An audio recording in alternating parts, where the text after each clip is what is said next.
Welcome to this week's new and improved Moose on the Loose podcast with me, Paul Stenson's sister, Elaine Stenson. And I'm joined this week by Paul Stenson himself, who's under the microscope and here to be interviewed by my good self. For one show only, might I add.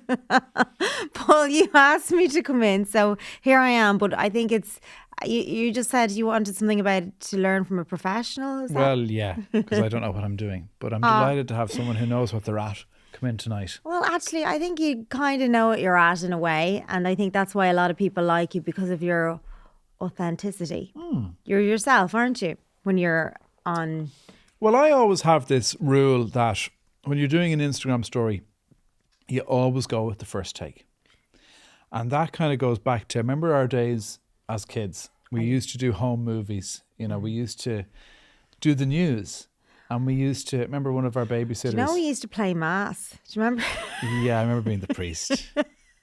This is the extent of our childhood fun. I was the mass. I was the priest. What did I use as the host? Bread. Just Brennan's bread. Well, I don't remember, but maybe silver The mints. Father and the Son and the Holy, and I spoke like it. I think a lot of people priest. did that kind of thing. Yeah, you know the way priests speak at mass. It's just kind of this monotonous. Da da da da da da da da da da da da. Did you ever think of actually becoming a priest?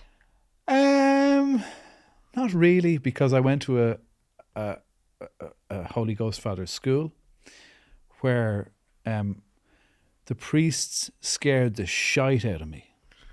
I had this teacher in junior school that would go around and he'd take off his belt and he'd wallop it on the desk. And But he wasn't able to hit anyone because because the that 80s. was just after the corporal punishment. It But wasn't just it was years after. oh, thank you. Yes, I'm not that old. It was 86 or 88. No, when I was in junior school, it would have been about 88, 89. Yeah. So he was a really vicious man and he'd walloped the belt. But when Dad was in the same school I was in, he was belted. He was actually physically hit by a priest. Really? Yeah. And Dad doesn't. Okay. He remembers it very, very well. That used to go on in that So school. not the priesthood for you. Not yet, anyway. But you never know. I might change my mind and become a bishop one day. Would I make a good priest? It could happen to a bishop.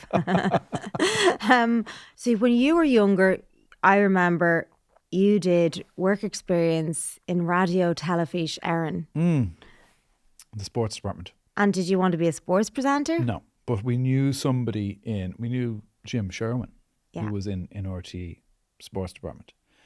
Well, Dad knew him from the tennis club or whatever. But I really wanted, so my transition year work experience was done in RTE. And I loved it. Yeah. I idolised Pat Kenny. I thought he was the greatest thing ever. And I loved his flamboyant red and yellow jackets. And I wanted to be Pat Kenny. Now, I went through a phase of wanting to be a doctor as well when I was in my teenage years. But, so it was either going to, I don't think I had the intelligence to be a doctor. But, yeah, I loved RTE. And Pat Kenny, and it still is, mind you, but he was a very good looking man in his day. He was a fine man. He was a dish. Oh, fine. I've seen him in the flesh. Oh, we've seen him only recently. It's hard. Elaine. Yeah. I like his nerdy kind of quality, you know. Yeah, but he's just, there's something about Pat. Gay Byrne, not quite the same. But did you know that Gay Byrne, so Pat Kenny would always use autocue. Yeah. Gay Byrne on the Late Late Show never, ever needed autocue. Wow. Maybe it wasn't. He's a bit like you. He was able to just come up with the finest questions off the cuff, like your good self. Oh, thank you very much. You're welcome. But nobody's watching me, unfortunately. We don't have a live studio audience. It's just us. Watch this space, folks. Oh, who knows? Vicar Street, here we come. So Free Arena, here we come. You wanted to be a presenter. So in a way, you're kind of fulfilling your childhood dream because you're in the spotlight and you're kind of... When I was in transition year, that's what I wanted to be. I wanted to be Pat Kenny. Of course, then the Leaving Cert comes around and you get a wake-up call. It's like, right, what do I really want to be? And then we were fortunate enough to own a hotel at the time. So I went for the route of security. I said, right, I'm going to go to Shannon College of Hotel Management and do hotel management, knowing Charleville Lodge was there. Whereas if I could turn back time, well, I don't know. I think everything has a way of falling into place. I think even though I did go for the route of security with Charleville Lodge, out of Charleville Lodge came the social media. So I guess the inner presenter inside me found an outlet. And here we are now in Greco Studios under the watchful eye of the very able Graham and Colin in this, there must be a mortgage down the ceiling of lights, and talking to a very fine presenter in yourself. And tell me, when was with the... a fuck off sign in between us. Oh, no, hang on. Did you not notice that? I did, but people who are listening can't see any signs or lights. Okay. So just for the audio audience. Okay. I would say anybody listening to this, go over and watch it because you get a bit of a different... Oh yeah, give it lots of clicks and likes. Share it to your friends. Like and subscribe now. So when did you do your first... Were you active on social media? Always? What were you doing on social? Because I was away, I think, when all this happened. I was in the Channel Islands. I was working for ITV, and I heard somebody said Paul was on 2FM, and he was talking, and I was like, no, he wasn't. I would have heard something. No. I suppose the first big event that went viral was the Garth Brooks. Do you remember that? Yes. The Garth Brooks thing where... Remember, Garth Brooks was supposed to play 5 nights in Croke Park, and then he was and he wasn't, and was he? And then I got a bit of insider information from a guy who worked in Croke Park in Aramark, the catering division, who said, Paul, we're ordering in the San Pellegrino, we're ordering in whatever else, it's definitely going ahead. And I said, are you sure? Yeah, 100%. So I went onto the Charleville Lodge Facebook, which would have had like 3,000 followers at the time. And I said, with a great level of authority, I can now confirm that all 5 nights are definitely going ahead, right? And loads of likes kept coming in, loads of shares. And then all of a sudden, her.ie, joe.ie, the Journal, all of these outlets were, does this mere hotelier know something we don't? And it went super viral. And then about an hour later, RTE broke the news, the 6-1 News, that it's not happening at all. So hate descended upon the Charleville Lodge Facebook page, and I posted one word. Can you remember what that word was? No. In a new post, oops, OOPS. And then even more hate, and I enraged people even more. And I actually really started to like it. And as people were commenting, I'd reply to them in a kind of a cheeky, I'd use humour to reply, which would get more engagement than the original comment. And I said, there's something in this. There's something in this. And that one controversy grew the Charleville Lodge Facebook page from 3,000 followers to about 20,000 in about 24 hours. Okay. And I said, right. And that's why I was on 2FM. What year was that? 2011, 2012, something like that. That long ago. Maybe, I can't quite remember. Those of you back home will be able to go into Google now and type, when did the Garth Brooks saga... But you liked the attention. So do you think, were they like dopamine hits, every like, every share, all the numbers growing, all the comments coming at you, whether they were good or bad? How did that make you feel? A dopamine hit is a dopamine hit. It's like a drug. When you get people liking stuff, wow, you feel great. And I'm not the only person who's victim to that. Everybody with a smartphone. I think smartphone addiction is a huge thing. Yeah, Jonah Hill said smartphones are the new cigarettes. So the 80s and 90s, everyone was trying to give up smoking. Now everyone's trying to give up social media. I don't know, really? So it's on trend to try and get off social media at the moment. Well, people would like to give it up, yeah. But they can't. They're addicted.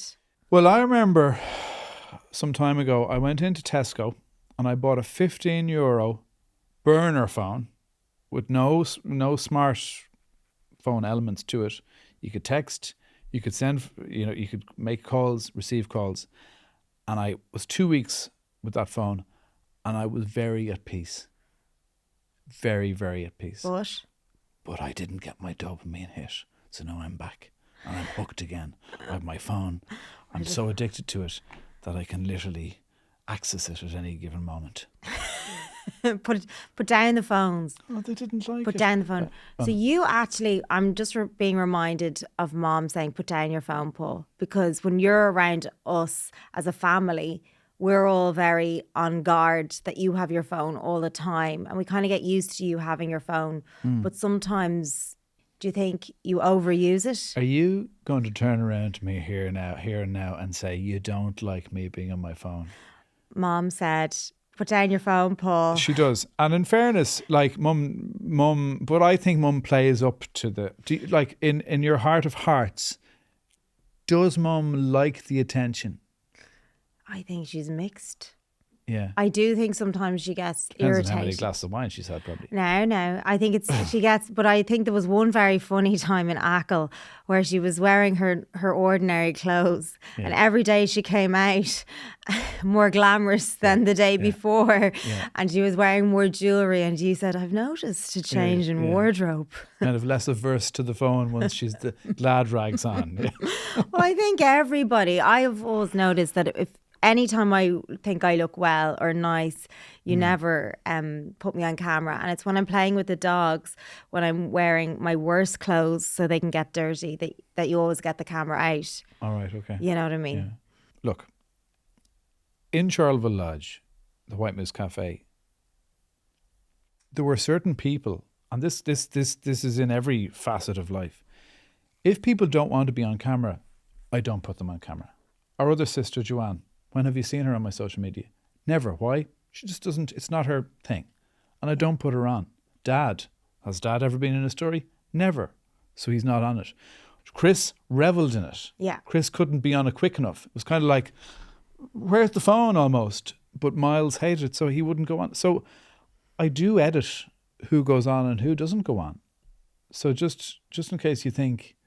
And what about in your own life? Do you, your own friends, do you ask people, or how do you do it? Like, I know you go to the Beehive in Ackle and you put everything up there, and I think they like it because, it features them a lot and gives them exposure. But is there people in Ackle who don't like being on it? Of course, and they just don't, and I don't put them on it. Of course, it's kind of easy to know whether somebody wants to be on it or not. I get a vibe. I usually ask people. Like yesterday, I was picking up my fabulous clubber from Collar and Cuff, and I was doing a story on them, and I said, Deck, do you want to be on it? Keep me off it. No problem. I don't kind of force, no, Deck, no, Deck, you have to go on. I don't do that. I will respect somebody's wishes not to be on it.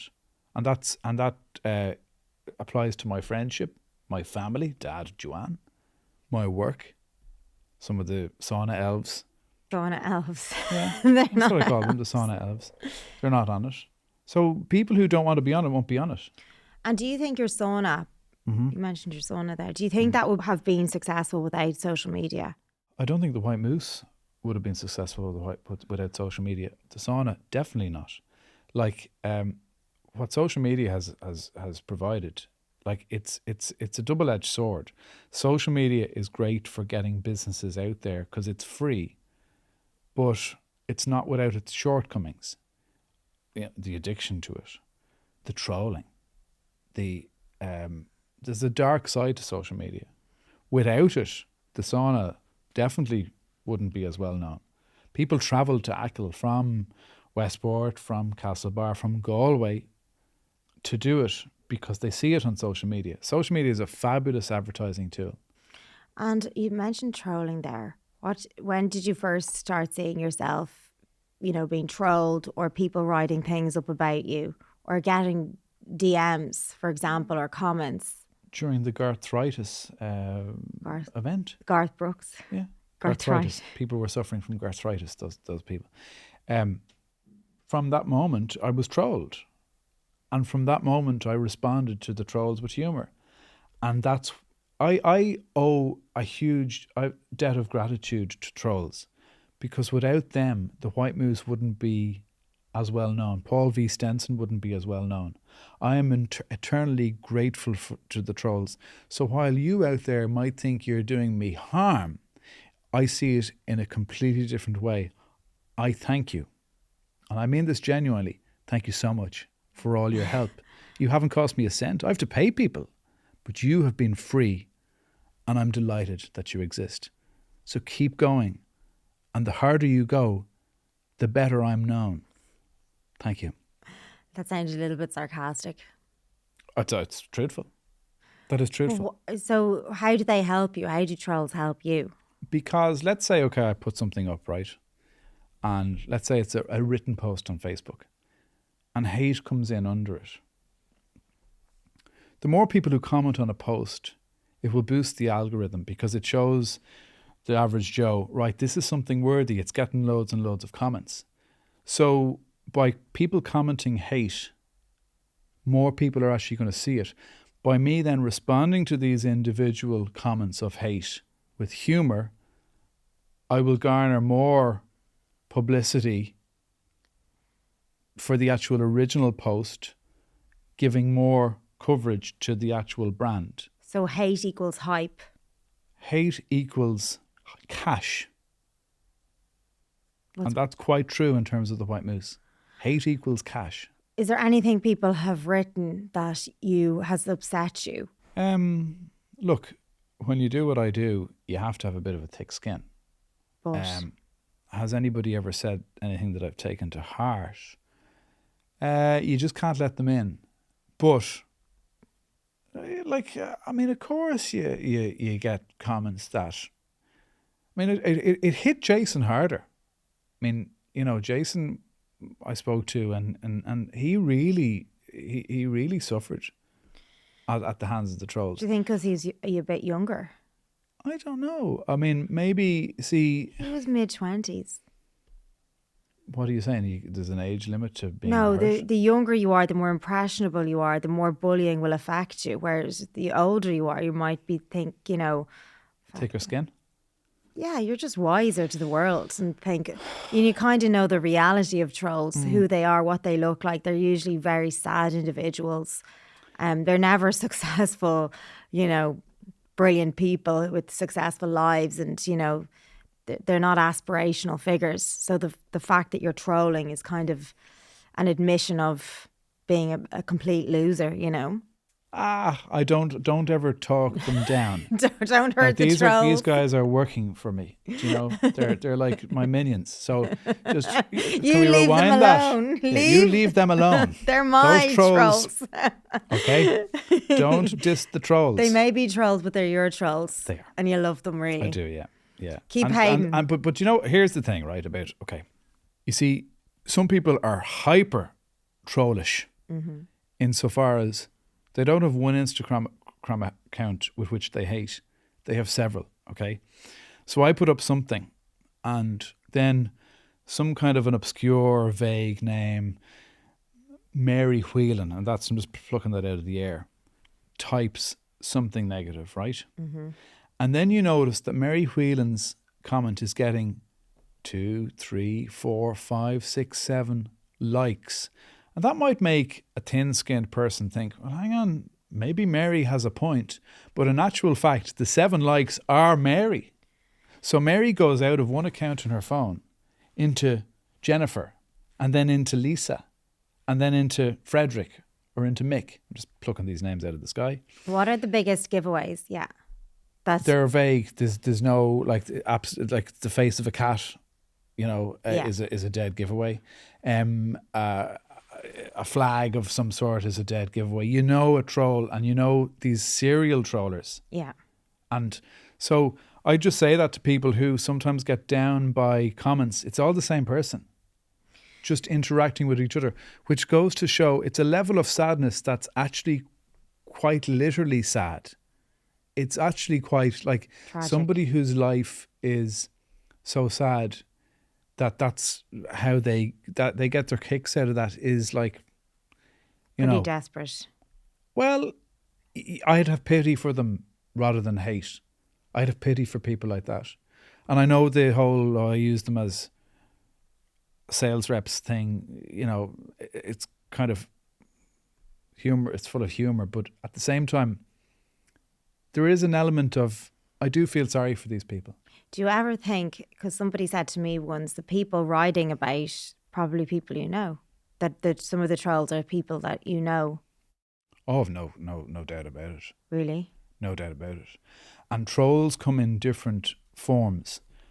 Trolls aren't only haters, they're lovers as well. So they'll use the Mary Whelan account to hate on you, but then the Jennifer account, oh, you're so brilliant. And they might even send you DMs to try and, there's some vicious, nasty, insidious people out there, like, who hate to see others do well on social media. So they will do their level best to bring you back down to terra firma. No, you can't be successful, Paul. Just because I can't, you can't either. There's people who are really. And do you think, it's what I think is that people need to be identifiable. As in, if there's somebody spouting hate, you should be able to find out who they are. They need a good ride. That's what they need. They don't need to be identifiable. They need to get a fucking Or life. maybe if you could identify them, you could just knock on their door and say, look, we hi. don't know. We don't know. Like, maybe they have a deformity. Maybe we don't know. It's not about, but it's honestly, it's if There's something lacking there. If I had to have my name on every social media account I had, I definitely wouldn't troll you, because the people would know it was me. Mm-hmm. So that might keep the trolls. I know you don't like, but it might keep them in line.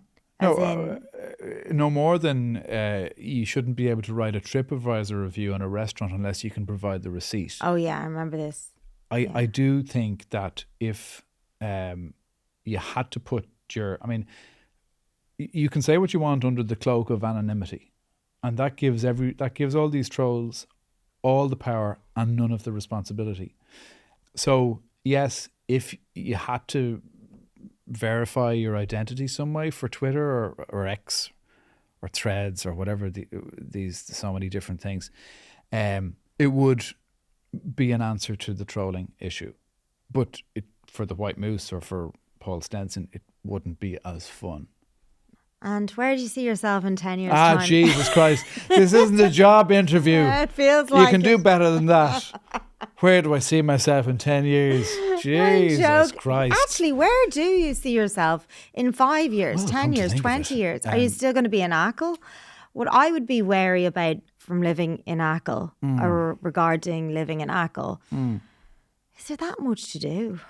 I don't know where I see myself in an hour. Well, Paul, we're still going to be here, let's face it. But you get my point. Yeah. I guess this comes down to the alcoholism, the addiction. I'm very much living the day, right? It's take it day by day, one step at a time. So I don't really look into the future of 5 years, 10 years, etc. But I love Ackle. It is the nicest island, I believe, on planet Earth, with some of the best beaches ever. Kim Bay, I don't think you'll get a nicer beach in Hawaii or anywhere in the world. I think there's a beauty to Ackle that's unrivaled, and that I am the happiest I've ever been in my life at the moment in Ackle, genuinely, with my 4 dogs. Just bought the house there. It has the nicest view ever. I'm at peace in Ackle. I'm safe in Ackle. There's no temptation to use drugs. There's no temptation to get drunk. It's there's lots of pubs. I'm not being funny, but there's lots of pubs. Not in winter. There's hardly any pubs. So what do you do? Like, what do you do? Okay. Ackle can be a lonely place. Ackle it's like two worlds there. The summer, it's a hive of activity. The population is about 4,000 people, and it's buzzing. You go down to the beach, there's like hundreds of people on the beach. The saunas are rocking. All the pubs are open, the shops and all that. And it's a great place. There's loads of connection. Wintertime, I'm the only person on the beach with my dog. I drive down to the beach, mightn't meet another car on the way down, And I love that too. I really love that. I love the two elements to living in Ackle. When I lived in Dublin, I'd escape to Ackle. When I now living in Ackle, I escape to Dublin. But there's a sense of community in Ackle that you will never, ever get in Dublin. Like, I go into the local shop there. I know the people behind the counter, not only by name, but like I have the crack with them. 3 or 4 other customers might walk in. They might be my neighbours. They might be somebody from another area of the island that I know. You have the crack with them. You actually, the sense of connection there, while there's nobody around, it's more powerful than ever. I'd say Jason in London is quite lonely, even though there's literally millions of people around him.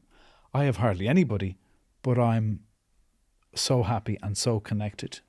But I do need to get up to Dublin in wintertime as well. Just to see the lights. I come up to Grafton Street to see the lights. No, just to be in a bustling city again, just to get that hit.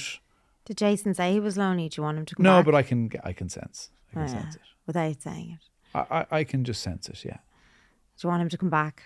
No, I want him to be happy. I want him I want him to do what he wants to do. He has a partner over there now, and I want him to. And how do you feel about that? Great, indifferent. Yeah, really. Yeah, really indifferent. I know. Jason's amazing, isn't he? Yeah. The other thing about Ackle is it's difficult to meet a partner. Oh. No, Jason is amazing. Jason is absolutely amazing. He didn't raise your voice there or anything. No. Sorry, Jason is 100% amazing. He is. No, and I love Jason, and I've always loved Jason, and I will always love Jason. But Baba J, not in that way. JJ, what did you used to call Jason? Jason. But in Ackle, one of the things that I kind of didn't think about when moving to Ackle for forever is finding a partner. Because a straight man mightn't find a partner in Ackle. Never mind a gay man.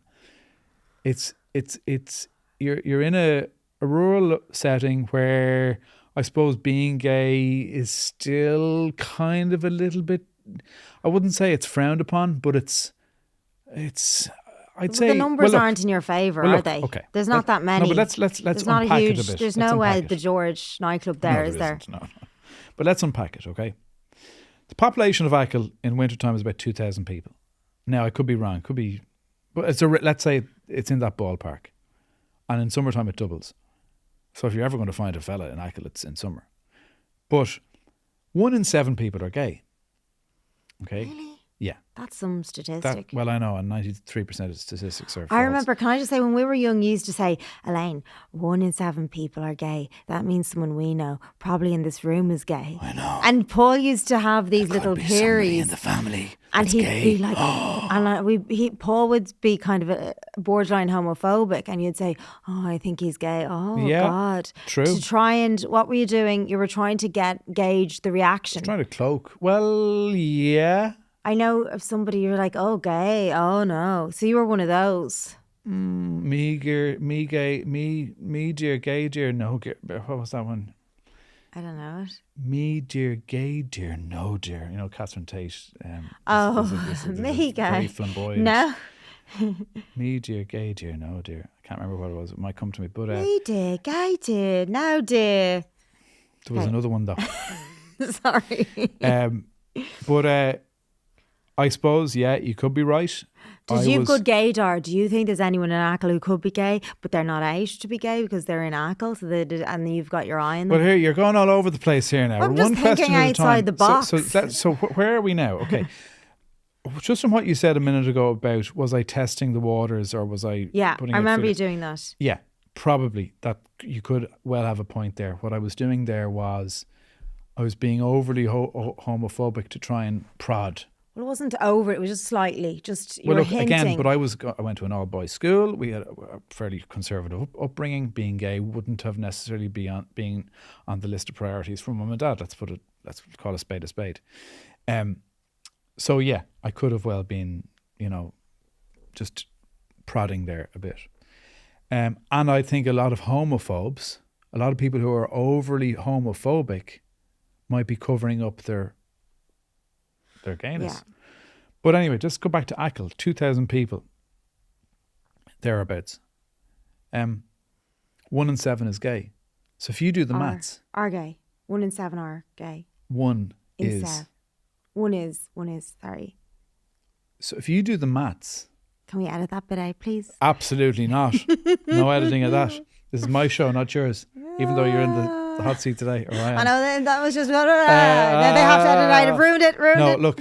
We'll eventually be able to get this out. 1 in 7 is gay. Yes. So what does that mean? How many in Ackle? I don't know. I'm not good at maths. Well, let's say around 200. Now, do you think I know 200 gays? I think your in gaydar. Would your gaydar antenna not be up? I know. Sometimes people approach you in Ackle and they just talk to you. I would know less than 10 gay people in Ackle. What does that mean? And this is quite a sad thing. Count them on thing. 2 hands. No, this is quite a sad thing. It's not that sad. Well, it is. It's sad for you. No, it's not sad for me. It's sad for them, Elaine. That they're not out and proud. They're not able to come out. Well, they are, but they just don't want No, they're to. not, Elaine, because people in rural areas of Ireland still go out, they get married, they have kids, but they're living a lie. How does that work?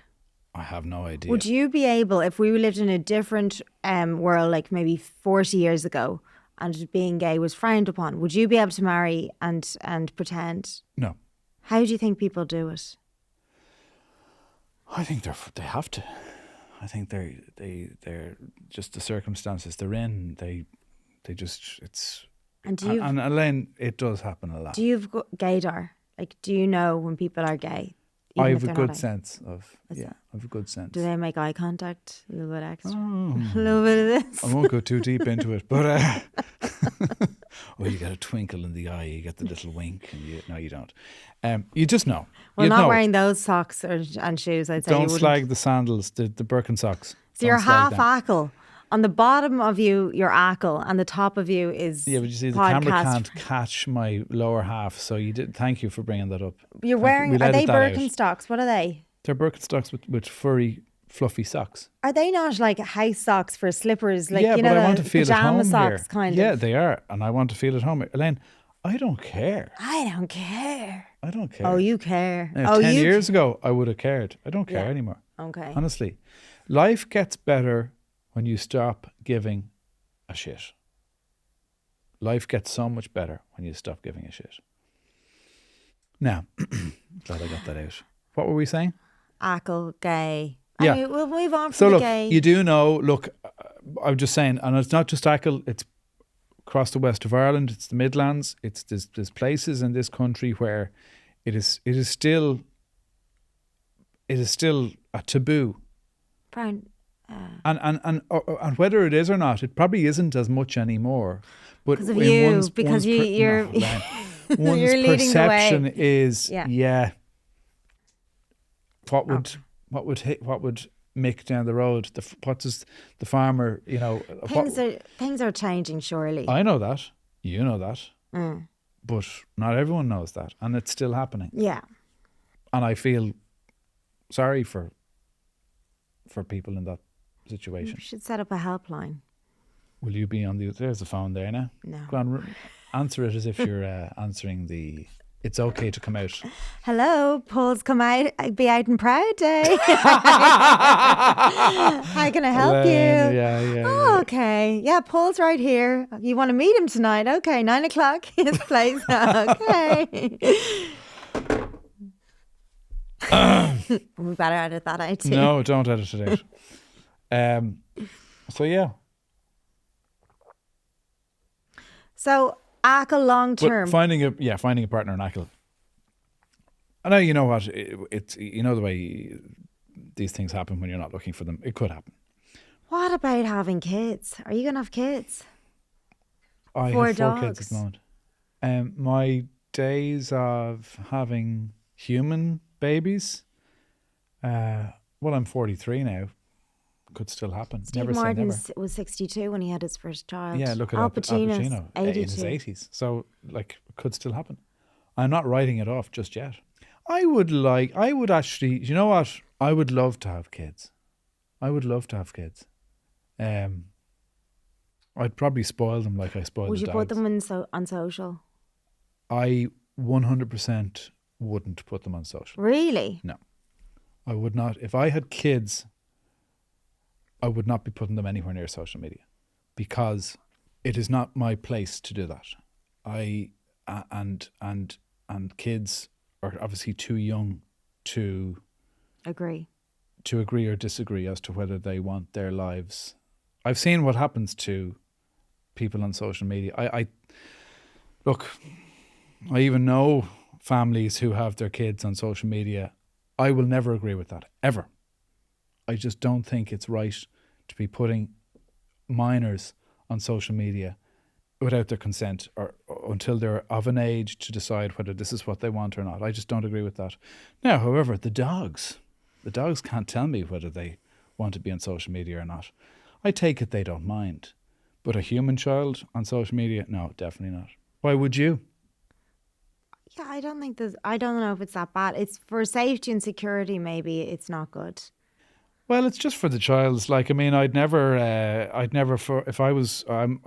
suppose you could say I'm an atheist, but if I was a practicing Catholic, I wouldn't force my children to go to church or to mass, because I think it's up to the child I wouldn't indoctrinate them in any, particular religion. I think that I do think that's wrong as well. But look, will I have kids at some point? I'd like to think so. But for the moment, I give as much love as I can to my 4 dogs, who are my kids. They're probably more expensive than real kids at times. Are they more expensive?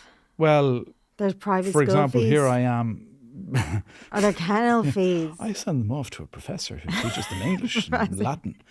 I'm up here in Dublin now shooting this. They're in a kennel and it's costing like €20 per dog per night. Do you not feel bad putting them in kennels, Paul? Well, when I say kennels, I don't mean locked up in a jail. That's how I imagine them. No, and only there before this show, I was showing some of the lads a video that the girl who owns I don't like the word kennels, because when you think of the word kennel, you think of this wooden box it's holiday village, let's say it for. So the girl sent me a video of Rocky and Mia running around playing and throwing a ball. And but when you collect them, I remember you put up Murph and he was sad kind of when you collected him and he was a bit out of sorts. Are they like that all the time, or is Murph was in a complete huff? He was like, so I have a defender, but I can't put all 4 dogs in the defender at any given time. Okay. So it's 2 and 2. It's usually Rocky and Mia, and then Murphy in the back, and Dee Dee usually on my lap, looking out the window. So I put the window down, and he's Dee Dee. But Murphy, the last time, he was giving me serious side eye, But I remember seeing it, but he was put out. He didn't understand. Well, what am I supposed to do? I don't know. Have Murphy running around the studio? If only you had a mum and dad who lived in Ackle with their own space, that, Oh, man, it's not fair to ask mum and dad to mind 4 dogs. Have you ever asked them? I wouldn't ask them because it's unfair. Remember once I minded 3 of them. Did you? In your house. It was very difficult. Why? They rule the roost? They rule the roost, but they just go wild and you just don't know what they're... Elaine used the one word, bedlam. Bedlam. No. And Dee Dee's the main troublemaker. Dee Dee tries to... he's classic small dog syndrome. He tries to dominate the whole lot of them. But he hasn't been... I don't want to neuter a dog ever again. Okay, but is that... If Dee Dee was neutered, what would have happened? I don't know.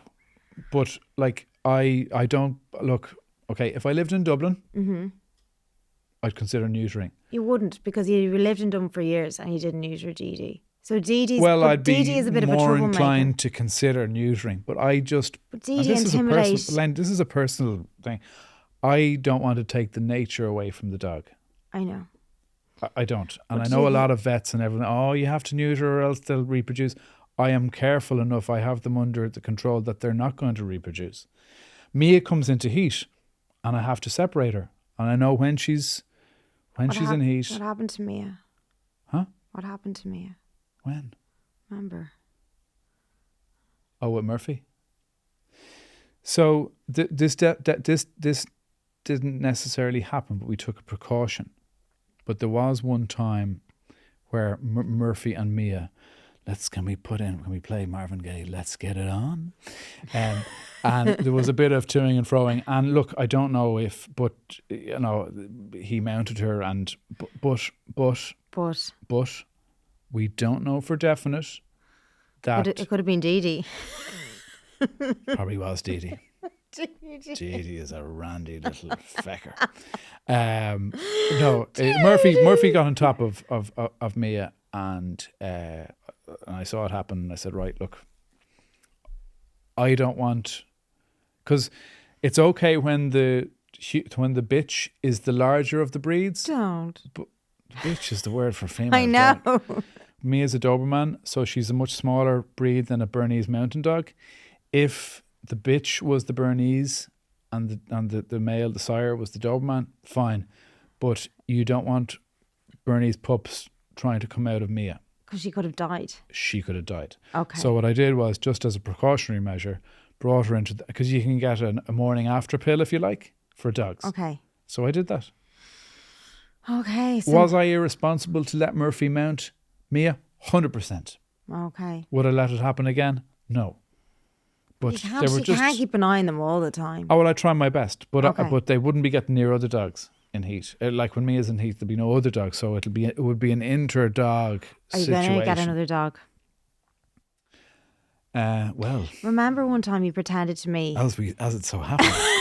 Welcome, folks, and you're seeing it here the first time. Toby, come here. No, so remember I'm not, the time you pretended. This is one of the meanest things you've ever done. Is you showed me a picture of was it a golden Labrador, and you said that's my new dog, and his name is Toby, and I was so excited. Where's Toby?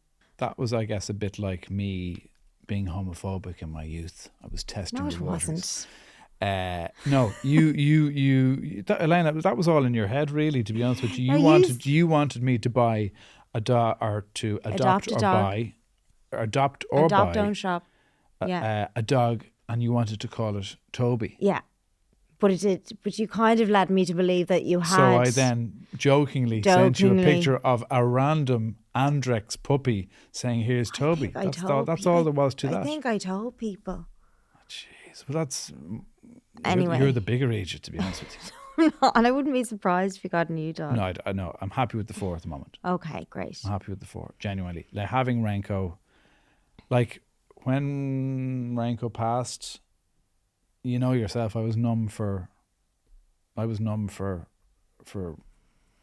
at least a week after. I couldn't function. It was a relief in a way, because Renko had a condition that was called degenerative myelopathy, where his back legs were starting to go. And you know what? I kind of sometimes regret not saying goodbye to him. No, Paul. Why would you regret? I think you'd regret a lot more if you did. You said. I would, but look, Elaine, at the same time, so I always made sure he was happy, but it got to the point where I had to lift him everywhere. I had to lift him out, and I was happy to do that. Remember the Andre Rieu concert? But mentally, yeah, Andre Rieu. I bought Mum and Dad and myself 3 tickets to Andre Rieu last April, and you went with Mum and Dad instead, yeah, because I had to stay with Renko. And I thought that was too much, but in hindsight, I wasn't going to that concert. There was no two ways about it. I was his carer, and I was happy to care for him, but what was his standard of living or of life, and so there's times I look back and regretting not putting him to sleep. But look, it is what it is. He passed beside me on the couch. Yeah. An hour after saying goodbye to Mum and Dad.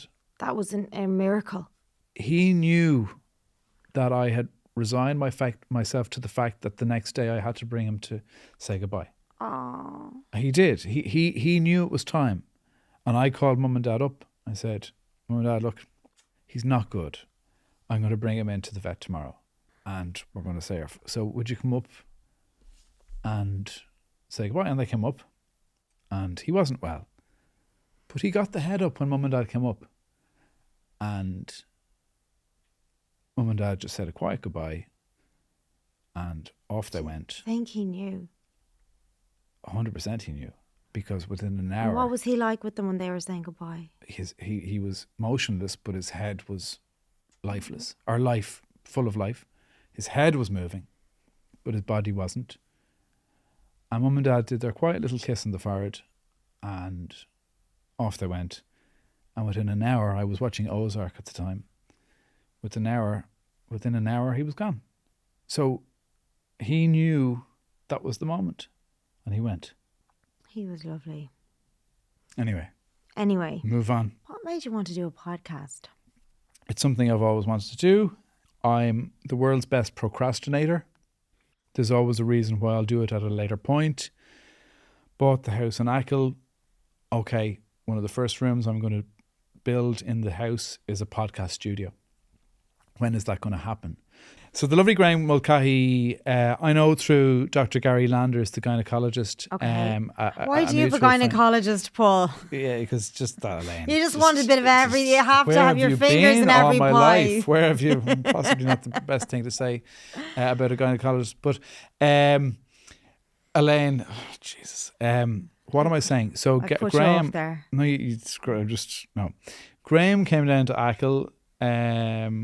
And used the sauna on Keel Beach, and we got talking. I really got on well with him. Lovely guy. Not just saying that because he's sitting about 10 feet to my left. Genuinely, and his brother Colin is a bit of a. He has the iPhone light on here doing this thing. And we're all going to hold hands now and chant Kumbaya together.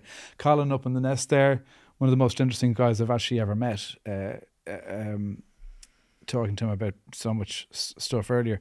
But anyway, Graham came to me and said, come out to the studio in Finglas sometime. And I didn't when he was down in Ackle. It was like a year or two later when I actually came out. But you know what? If I had come out to the studio around the time Graham was in Ackle, it wouldn't have been the right time. Okay. But now is the right time. But now is the perfect time. Yeah. I'm actually fulfilling a life dream. Bucket list. Yeah. I now have my show. What else is on your bucket list? Can I ask you? I'd love to do a skydive. I'd love to go to... I've never been to the Far East. I've never been to South America.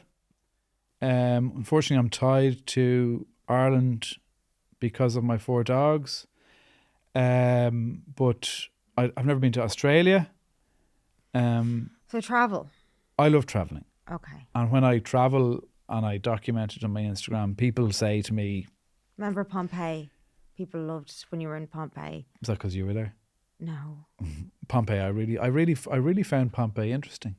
It was. Except when I lost you and I couldn't call you. But you told everyone, you make me out to look really bad sometimes, don't you? And then, did I lose you or not? You went on ahead without waiting for me, yes, because I was taking pictures. And you... So it's my fault. Wasn't mine. Anyway, lost you. Couldn't ring you because I think the 3G coverage was shite.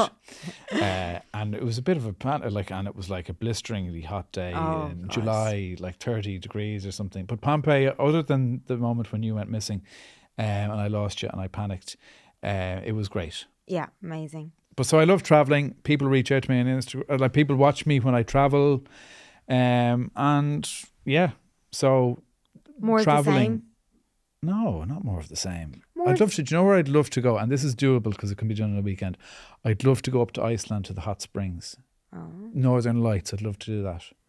We should open up a sauna there. Savna Saunas. I might drive. Sauna. Okay. Did you know the saunas would take off? I did. Because I did a sauna in Glenmalure, County Wicklow called Buscabaha. Now, that's run by a girl called Shirley, and she's a kind of a hippie. There's a kind of a Rastafarian vibes. There's a kind of a teepee tent, and so she has a cow trailer converted into a sauna, and it's down in Glenmalure in a field right beside a river that has a kind of a big pond in it that's like maybe up to your waist deep. And I did a sauna there on the 2nd of January, pre-COVID, freezing, like 2 degrees out or maybe even less.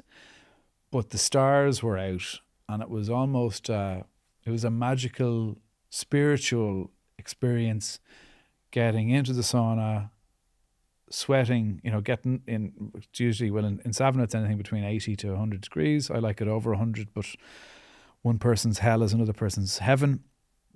So whatever it was there, straight into the river, freezing, and back. And I loved it, and I thought, this is such an amazing experience. And I said, I'd love to bring this to Ackle.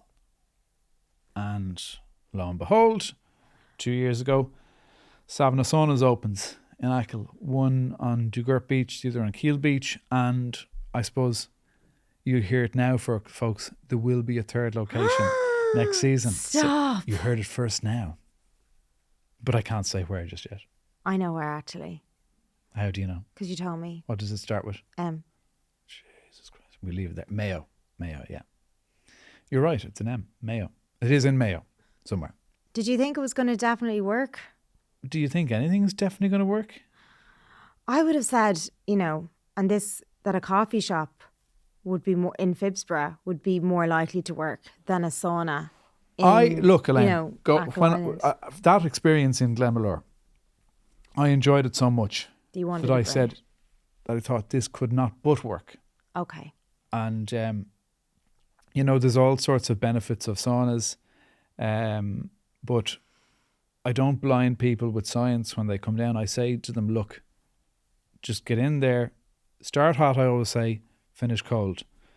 Always start hot. What does that mean? Just get into the sauna? Start in the sauna, finish in the sea, and do as many rotations as you can within the hour.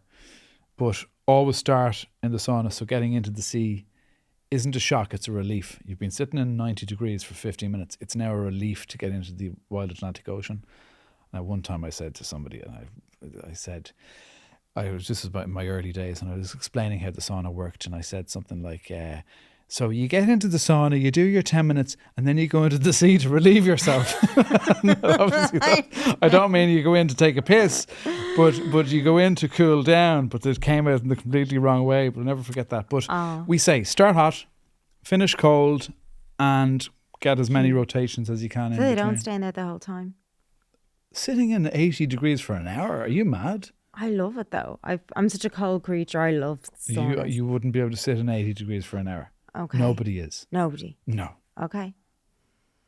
And maybe Graham is. Would you? Graham's a bit of a freak in that way. Would you have a coffee shop or anything? No, not for one moment. What? I'm away. Get me as far away from food and coffee as possible. I never want to relive act like the food it was the worst thing ever again. Why was it so hard? In the year 2024. Running a food business now it's a nightmare. Like what? Look at all of them who are closing down. I know, but your one was busy. So the function of being in business is to do what? Make money. Make profit. Mm-hmm. Okay. It is extremely difficult to make any sort of margin in the food business these days. So just your costs get eaten up. The costs are just stupidly high. They're absolutely stupidly high.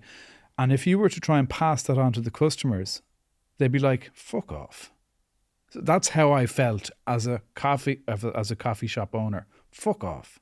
And I'm out to Ackle. What are the costs? Well, your input costs, your food costs firstly, your utility costs. Mind you, some of them are coming down a bit now, but still. Your insurance and your labour. Your minimum wage now has taken a jump that's like astronomical. Yeah. It's up to $12.70. I know that's great for the... people need to... It's just cost of living. I know that. Yeah. But people for profit want minimum wage to be €15. That's fine. If you want to pay €9 for a latte. So anything you make I get the feeling in my tummy when I think about the food business is like, it's not good. It's not good. No. Do you want to talk about it again or we move on? Well, actually, now that you mention it, no. Okay. So there'll be no... It was a bit sad though, I have to say. I thought it was sad when it all ended with Charleville and the White Moose. It was sad. Of course it was. Yeah. But all good things must come to an end, a bit like this podcast. Oh no, are we finished? Well, you tell me, you're the one in charge. I think we've done everything now. There's no stone left unturned. Okay, well look, it's been an absolute pleasure being on your podcast. And thank you for I feel honoured for... Thank you for letting me come on the podcast. And very welcome. congratulations. Thank you so much. feel like Oh, you are a fabulous podcaster. yeah. Okay. Okay, guys. We're all finished. That's what our mom says. Okay, guys. Okay. Okay, guys. Okay. Everybody. Okay. Thank you for joining us for this week's podcast. Although it's highly unlikely you're still here at the very end of it. Congratulations if you are, although it's probably a mistake. Elaine, Jesus Christ. This new and improved podcast was a one-off only special. So well done on watching Brought it. to you in association with White Moose Media and produced here by the lovely Greco Studios in Finglas. Thank you to my co-host Elaine, far better than me, far better than I'll ever be. I aspire to being as good as Elaine. Okay. Thank you. Aw. Congratulations on your new venture with podcasting. I think you're doing really well. And I You hope didn't do too bad yourself. I hope to see more soon. And Thank you so much. it's been enjoyable asking you all these questions. See you next time, folks.